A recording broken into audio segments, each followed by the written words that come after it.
Hello everyone, good morning. তোমার সবাই কেমন আছো? আশা করছি ভালো আছো। তো আমি অনেকটাই ভালো আছি। তো পিহু স্কুলে চলে গেছে। এই দেখো আমার সব কিছু প্লেট সব কিছু গোছানো হয়ে গেছে। এখন ব্রেকফাস্টে বানাবো হলো কি সুজি।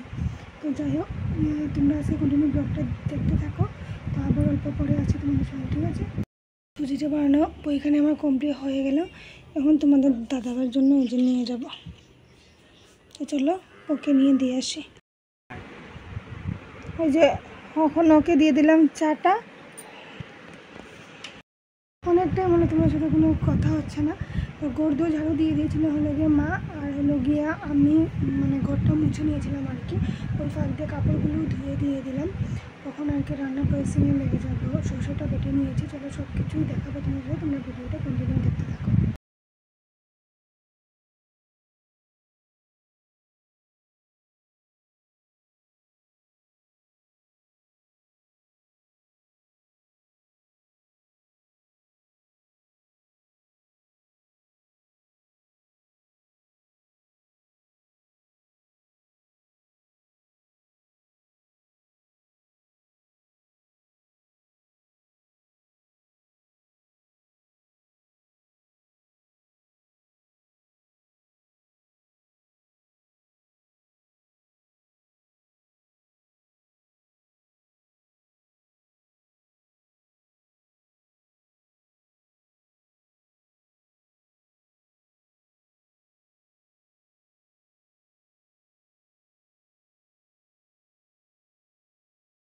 দেখো প্রায় কমপ্লিটই আমার। ওইখানে বানিয়েছি হলো গিয়ে ভেন্ডি চচ্চড়ি।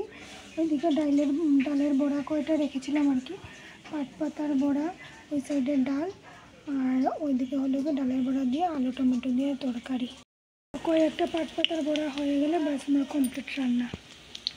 ওই কি লাঞ্চের পর থেকে তোমাদের সাথে আর কোনো দেখা হয় নাই। সন্ধ্যা এখন বাজে হলো গিয়ে 7:30 হবে। তো অনেকগুলো কামকাজও হয়ে গিয়েছে, সেটা শেয়ার করা হয় নাই তোমাদের সাথে। হঠাৎ করে পিহু স্কুল থেকে আসলো, আসার পরে বলছে কি না মা আমার গলার মধ্যে ব্যথা করছে, মুখে ব্যথা করছে। আমি ভাবলাম কী হয়েছে দেখি। টনসিলটা মানে আবার সে রিটার্ন করবে ভাব আর কি।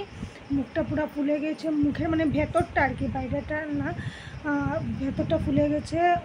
দাঁতের মাড়িগুলো অল্প অল্প ফুলে গেছে। তো মেডিসিন ছিল, কি বলে ডক্টরের সাথে কনসাল্ট করে ওর পাপা মানে আমার হাজব্যান্ড আর কি, কী বলে যে মানে মেডিসিনটা ছিল সেই মেডিসিনটা ওকে খাইয়ে দিলাম। তখন আগে থেকে অনেকটাই বেটার আছে। অল্পটুকুই ধরা পড়তে আমি বলছি যে খাইয়ে দিয়ে দিলেই ভালো হয় মেডিসিনটা, না হলে আবার আগের মতন বেশি হয়ে যাবে। তো এগুলো দুপুরে খাওয়া দাওয়া হলো, সব কিছু হলো। তোমাদের সাথে মনে হয় শুধু লাঞ্চটাই শেয়ার, লাঞ্চে আজকে কী বানিয়েছি সেটাই মনে হয় শেয়ার করেছিলাম, আর কিছু শেয়ার করা হয় না। তো দেখো ওইদিকে কতগুলো কাপড়, ওইগুলো গুছাবো। আজকে টিউশনেও দিয়েছিলাম ওকে। মেডিসিনটা খাওয়ার পর অল্প বেটার মনে হচ্ছে ওর, তার জন্য আমি বলছি না অল্প মানে ইয়েতেও দিয়ে দিই, টিউশনে দিয়ে দিই। বেকার টিউশনটা মিস করে লাভ নেই। যদি না যেতে পারতো তাহলে আলাদা কথা, দেখছি না ভালোই আছে মোটামুটি, একটা টিউশন মানে পড়াশোনা করতে পারবেও। তো ওইদিকে আমি ভাতটাও রান্না করে নিয়েছি, আর কিছু একটা বড়া করবো আর কি। তো ওই দিয়ে কাপড়গুলো গুছাবো, কাপড়গুলো গুছিয়ে নিয়ে পিহু করবো, পড়াশোনা করাবো। কখনও অল্প আগে উঠেছেও, অল্প আগে উঠার পর ওকে এখন খাওয়া দিয়ে দিলাম, টিফিনটা দিয়ে দিলাম আর কি সন্ধ্যায়। তখন ওইগুলো কী হলো কী বলে, তখন এই কাপড়গুলো গুছাবো, গুছিয়ে নিয়ে ওকে অল্প পড়াশোনা করাবো। তো আচ্ছা ঠিক আছে, আজকের জন্য ব্লগটা আমি এতটুকুই রাখি। যদি ভালো লেগে থাকে তাহলে লাইক কমেন্ট শেয়ার করে দিও। বাই বাই, নেক্সট কোনো ব্লগে আবার দেখা হচ্ছে তোমাদের সাথে।